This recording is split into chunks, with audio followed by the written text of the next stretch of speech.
Halo teman-teman, apa kabar? Ada saya lagi Aryan Surya, sahabat kamu yang paling sering muncul di telinga kamu pastinya ya. Yang gemar kali berdiskusi mengenai segala hal yang berhubungan dengan kehidupan. Saya bersyukur sekali lagi, terima kasih, dan terima kasih. Karena sampai detik ini banyak sekali teman-teman di sahabat pagar kehidupan yang kehidupannya sudah mulai berubah ya. Dengan adanya audio ataupun video yang saya bagikan kepada kamu kemarin. Nah, kalau misalnya kamu sudah subscribe, belakangan ini saya kerap kali memberikan sebuah materi yang berhubungan dengan perubahan hidup. Nah, sekarang saya akan memberikan kamu semacam diskusi lagi di telinga kamu pastinya mengenai sebuah hal yang berhubungan dengan perubahan hidup lagi, tapi perubahan hidup ini justru yang paling penting seandainya kamu mau mempraktekannya. Kamu penasaran? Tolong simak baik-baik ya. Ini penting sekali. Jadi begini teman-teman, banyak sahabat pagar kehidupan yang kerap kali bertanya kepada saya, Mas bro, apa sih resep yang paling dasar seandainya kita ingin menjadi orang yang sukses? Ada nggak cara yang paling simple, yang mungkin belum pernah atau jarang sekali diajarkan orang-orang di luar sana, yang bisa membuat kita kalau mau mempraktekannya menjadi orang yang sukses, bukan hanya di dunia, tapi juga sukses di akhirat atau kehidupan sesudah mati? Jawaban saya ada.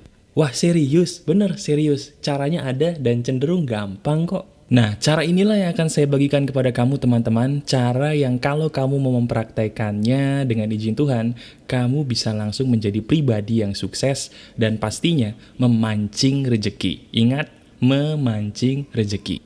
Jadi begini, kalau seandainya sekarang saya bertanya sama kamu teman-teman, pertanyaannya adalah sederhana banget. Pertanyaannya gini, apa yang menurut kamu merupakan harta yang paling berharga di dalam dunia ini? Sekali lagi, pertanyaannya apa sih yang menurut kamu harta yang paling berharga dalam dunia ini?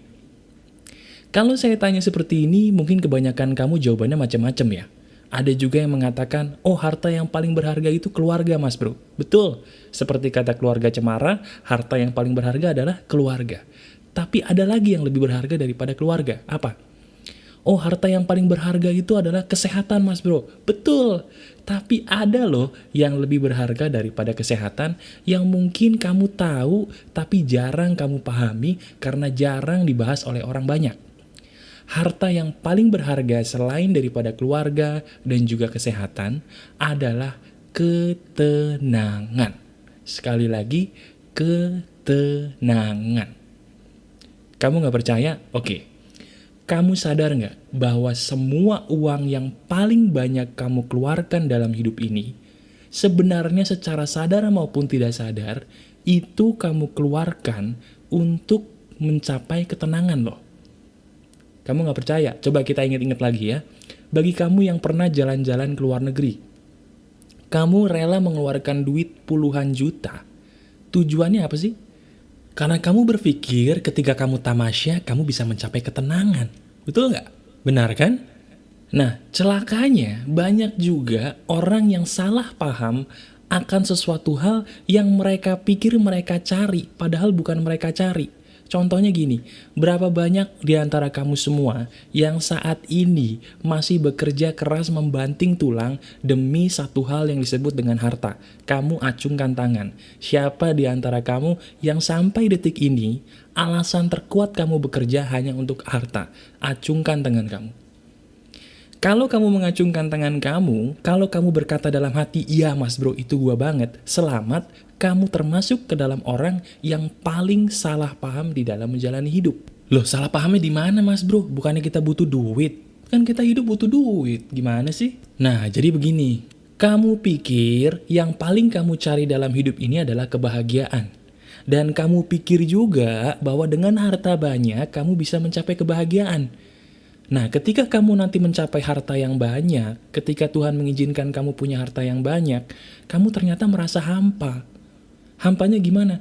Kok saya udah punya banyak harta, tapi kok ngerasanya kosong gitu ya? Kenapa ya?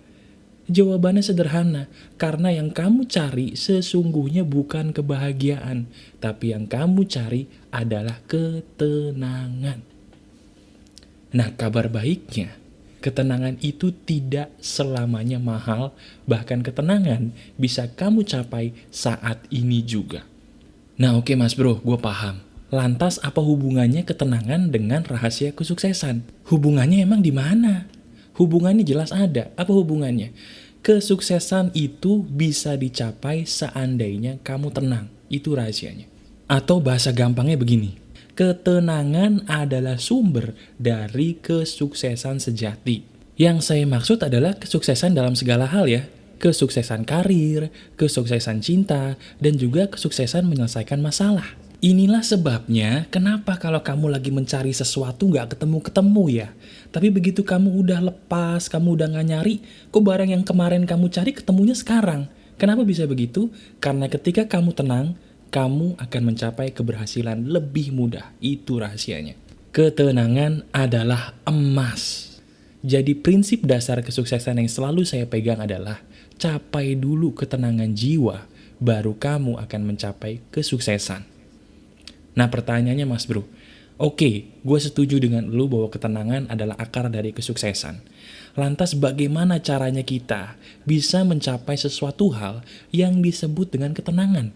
Susah loh Mas Bro. Nah gini, saya ingin membagikan dasar ilmunya dulu nih, supaya kamu jadi paham betul ya. Dalam hidup ini ada 3 jenis kecerdasan. Tolong dengarkan baik-baik. Dalam hidup ini ada 3 jenis kecerdasan. Kecerdasan yang pertama disebut dengan IQ. Kalau saya mengatakan IQ, pasti banyak di antara kamu yang sudah tahu IQ itu apa.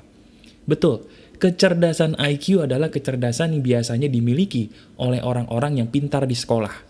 Pintar matematika, pintar fisika, pintar bahasa, pintar-pintar yang berhubungan dengan ilmu pengetahuan, itu disebut dengan IQ atau kecerdasan intelijensa. Nah, celakanya IQ itu memegang peranan paling kecil dalam kesuksesan seseorang.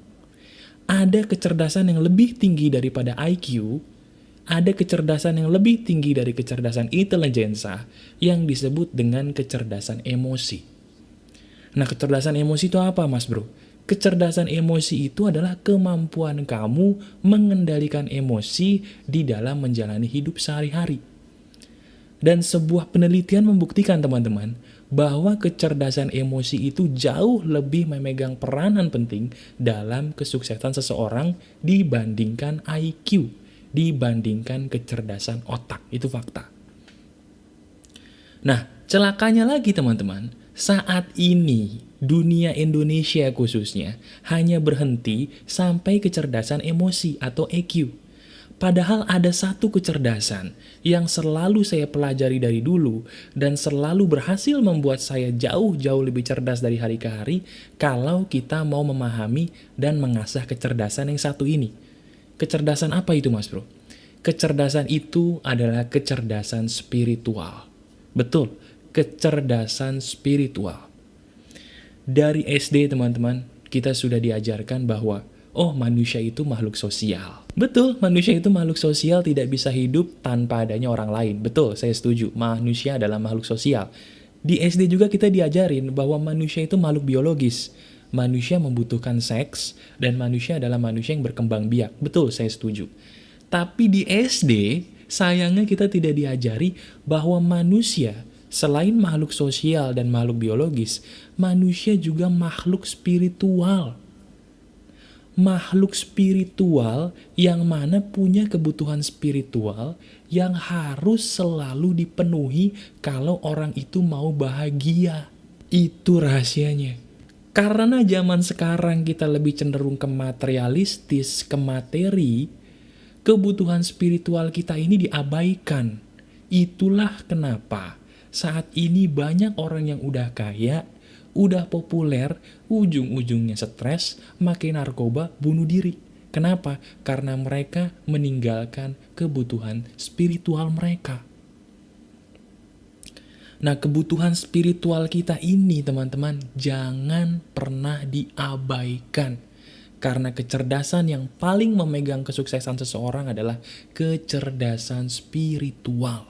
Nah, oke Mas Bro, kecerdasan spiritual itu apa sih? Tolong jelasin deh, kecerdasan spiritual itu adalah kecerdasan yang terjadi di dalam ruh kamu, di dalam hati kamu, yang biasanya dimiliki ketika seseorang memiliki kualitas hati yang bersih.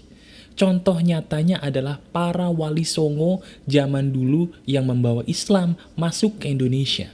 Rahasia terbesar dalam hidup ini adalah semakin kita memiliki kecerdasan spiritual yang tinggi, semakin kita bisa berkomunikasi dengan baik menggunakan spiritual kita kepada Tuhan, kita akan menjadi manusia yang menuju puncak lebih gampang dibandingkan sebelumnya. Begitu juga dengan para wali songo yang dulu membawa masuk Islam ke Indonesia. Karena kecerdasan spiritual mereka sangat tinggi, mereka memiliki karomah atau ilmu yang diberikan Tuhan itu sangat luar biasa tinggi. Ada di antara mereka yang bisa hilang, ada di antara mereka yang bisa terbang, bahkan banyak melakukan hal-hal ajaib yang menurut penalaran kita sebagai manusia modern kayaknya nggak mungkin. Orang-orang Indonesia pribumi zaman dulu itu pinter-pinter sekali karena mereka kecerdasan spiritualnya pun bagus. Celakanya, semakin kita maju ke zaman modern, semakin kita menuhankan materi, hilanglah kemampuan spiritual kita. Itu dasarnya kenapa banyak orang bodoh, karena mereka meninggalkan kecerdasan spiritual mereka. Nah oke Mas Bro, sekarang tolong dong ajarin kita gimana caranya kita bisa menjadi orang yang cerdas secara spiritual supaya kita bisa menjadi orang yang sukses gitu. Caranya gimana? Caranya sederhana. Kecerdasan spiritual itu berawal dari kebersihan hati. Sekali lagi, kecerdasan spiritual berawal dari kebersihan hati. Kalau saya mengatakan kebersihan hati teman-teman, bukan berarti kamu tidak boleh melakukan dosa, bukan. Karena mustahil orang menjadi manusia tanpa dosa kecuali dia nabi. Selain nabi, manusia itu pasti berdosa. Dan tidak mungkin sesuci-sucinya manusia tidak mungkin tidak melakukan dosa. Lah lantas, kalau manusia boleh berdosa berarti hatinya nggak bersih dong. Nah di situ kesalahpahamannya. Kebanyakan orang berpikir kalau hati yang bersih berarti nggak boleh berbuat dosa. Salah. Yang benar adalah hati yang bersih itu adalah hati yang selalu rutin dibersihkan. Sekali lagi, hati yang bersih adalah hati yang selalu rutin dibersihkan. Sama seperti kamar mandi kamu. Sekarang kamu lihat kamar mandi kamu. Apakah kebersihan kamar mandi kamu itu bisa terjadi seandainya kamu tidak rutin membersihkannya? Nggak mungkin kan? Begitu juga dengan hati. Hati itu tidak akan mungkin bersih sendiri tanpa kamu secara sadar mau membersihkannya. Itu kuncinya. Nah, kalau kita bicara soal kotoran hati teman-teman, selalu ada aja, percaya atau enggak, hal-hal di sekitar kita yang bisa membuat hati kita menjadi kotor gitu. Coba nih, kita sebagai cowok, hal apa yang paling sering membuat hati kita sebagai cowok kotor? Betul, perempuan yang salah. Bener nggak? Perempuan yang salah itu yang membuat kita sebagai cowok lebih cenderung gampang memiliki hati yang kotor. Kita lagi jalan-jalan ke mall, tiba-tiba ngelihat perempuan bajunya mininya bukan main. Sebagai cowok normal, lumrah nafsu kita tiba-tiba memuncak. Nah, cuman bedanya, kalau kita menuruti hawa nafsu, hati kita akan kotor. Entah caranya bagaimana kamu memuaskan nafsu seks kamu, dengan cara yang salah, hati kamu kotor. Hati kamu kotor, kecuali kamu memuaskannya dengan cara yang halal, hati kamu tidak akan kotor. Itu uniknya. Begitu juga dengan perempuan. Kalau perempuan lagi tiba-tiba jalan, ketemu sama teman-teman yang ngajak ngegosip. Ngegosip itu juga mengotori hati. Dan secara normal, perempuan itu lebih suka menggosip dibandingkan laki-laki. Dan itulah yang menyebabkan hati menjadi kotor. Jadi semua perbuatan-perbuatan seperti wanita yang salah, gosip-menggosip, hawa nafsu yang salah, perasaan dendam, perasaan iri, perasaan dengki, semua itu mengotori hati. Itu kabar buruknya. Nah, kabar baiknya, itu semua bisa dibersihkan seandainya kamu melakukan 3 hal yang akan saya praktekkan bersama kamu berikut ini. Nah, 3 hal itu apa tuh Mas Bro? Hal itu adalah yang pertama, kamu perbanyak menyebut sifat Tuhan yang Maha Pengampun. Jadi karena saya seorang muslim, saya akan memberikan cara sebagai seorang muslim, bagaimana cara membersihkan hati. Dan bagi kamu mungkin yang non-muslim, kamu bisa mengambil ini sebagai hikmah. Bagaimana cara versi keyakinan kamu untuk mendekatkan diri dengan Tuhan. Intinya sama. Yang pertama, saya menyebutkan tadi perbanyaklah menyebut sifat Tuhan yang maha pengampun. Jadi kalau kita sebagai muslim teman-teman, sifat Tuhan itu ada berapa? Betul, 99. Dari semua sifat Tuhan itu, ada beberapa sifat yang menunjukkan bahwa Tuhan yang maha kuasa ini adalah maha pengampun. Nah, kamu ketika sehabis sholat terutama, sebutlah nama Tuhan dengan sifatnya yang pengampun sebanyak mungkin, sekusyuk mungkin, sepelan mungkin. Sekali lagi, sebanyak mungkin, sekusyuk mungkin, sepelan mungkin. Saya contohin. Dalam Islam ada yang disebut dengan sifat pengampun yang disebut dengan Ya Allah, Ya Ghafur, Ya Allah, Ya Ghafar. Nah, ulangi dua sifat ini terus saja. Percaya atau enggak, tiba-tiba hati kamu menjadi tenang dan menjadi bersih. Nah, percaya atau enggak teman-teman, hanya dengan menggunakan zikir dua sifat Tuhan ini saja. Kalau kamu gunakan secara pelan-pelan, kusyuk, dan sebanyak mungkin, dua sifat ini bisa meredakan hati kamu menjadi lebih tenang. Loh, Mas Bro, emang apa hubungannya ketenangan dengan meminta ampun sama Tuhan? Emang ada hubungannya? Jawabannya ada. Kamu menjadi tidak tenang karena kamu sebenarnya banyak dosa. Sekali lagi, kamu menjadi tidak tenang karena kamu sebenarnya banyak dosa, baik kamu sadari atau tidak kamu sadari. Saya juga bingung, kenapa ya?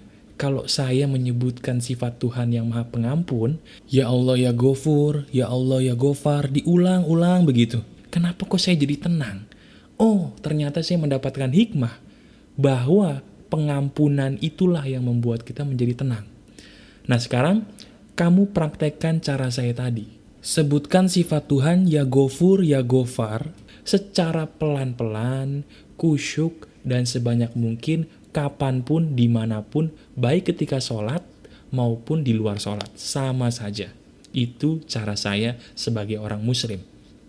Nah, kalau kamu melakukan cara itu dengan benar, dengan pelan-pelan, sebanyak mungkin, dengan cara yang kusyuk gitu ya, rasanya hati itu kayak ada yang ngebersihin loh. Tiba-tiba hati kita yang tadinya kotor menjadi tenang, menjadi lega, sampai akhirnya kita jadi nggak ngerasa lagi tuh yang namanya gelisah. Percaya atau enggak kamu praktekin. Yang kedua, setelah kamu melakukan hal tadi, yang kedua yang membuat kamu menjadi tenang adalah perbanyaklah berbuat baik. Perbuatan baik itu membersihkan hati, teman-teman. Semua perbuatan baik, apapun yang kamu lakukan atas nama kebaikan, itu menenteramkan hati. Dan itu memberikan hati yang bersih. Berbuat baiknya apa Mas Bro? Semua yang saya ajarkan. Mulai dari bersedekah, mulai dari bersyukur, mulai dari berbakti kepada orang tua, dan yang paling penting, bisa juga kamu berbuat baik kepada musuh kamu. Benar, dengan cara mengampuni. Mengampuni termasuk perbuatan baik. Sudahkah kamu mengampuni musuh kamu? Kalau belum, bisa jadi itulah penyebab kamu tidak tenang. Yang terakhir, setelah dua hal tadi, yang paling sering saya lakukan adalah perbanyaklah meminta maaf. Meminta maafnya kepada Tuhan. Bukan kepada manusia dulu, kepada Tuhan dulu. Tadi kita pertama menggunakan sifat Tuhan yang maha pengampun, kita zikir. Yang ketiga, kita minta ampun juga dong sama Tuhan. Minta ampunnya gini, ya Tuhan, ampuni saya salah. Maafkan saya salah, saya gelisah. Ampuni saya Tuhan, maafkan saya bodoh. Saya berserah diri kepadamu. Tolong berikan saya ketenangan Tuhan. Tolong berikan saya kedamaian. Amin. Terus katakan itu kepada Tuhan, lama-lama hati kamu menjadi tenang. Percaya atau enggak, kamu praktekin dulu, silahkan. Nah, Dari tiga hal tadi teman-teman, kalau kamu mempraktekannya dengan baik, kamu akan mencapai sebuah hal yang disebut dengan ketenangan hati karena hati kamu bersih. Sekali lagi, ketenangan itu berasal dari kecerdasan spiritual yang baik, dan kecerdasan spiritual yang baik itu berasal dari hati yang bersih yang dekat dengan Tuhan. Nah, ketika kamu kecerdasan spiritualnya sudah bagus, percaya atau enggak, kamu akan berada pada kecerdasan yang penuh di saat hati kamu bersih, di saat kamu sedang dalam kecerdasan spiritual yang tinggi. Manusia akan mencapai kecerdasan yang paling tinggi ketika dia memiliki kecerdasan spiritual yang baik. Itu rahasianya. Nah sekarang silakan kamu lakukan apa yang saya katakan tadi, praktekkan dalam hidup kamu dan lihat perubahannya. Kalau kamu mempraktekkan ini semua dengan benar, niscaya dengan izin Tuhan, hidup kamu akan mencapai kepada kesuksesan sejati. Karena ingat, kesuksesan itu berawal dari ketenangan, dan ketenangan berawal dari kecerdasan spiritual yang kamu penuhi. Penuhi kebutuhan spiritual kamu dengan selalu rajin membersihkan hati kamu setiap saat. Maka kamu akan mencapai keberhasilan yang paling sejati dalam hidup kamu. Praktekkan itu ya, dan kamu lihat hasilnya. Masih ada saya sahabat kamu Aryan Surya di sini. Keep spirit, keep sharing, and keep loving. Bye-bye.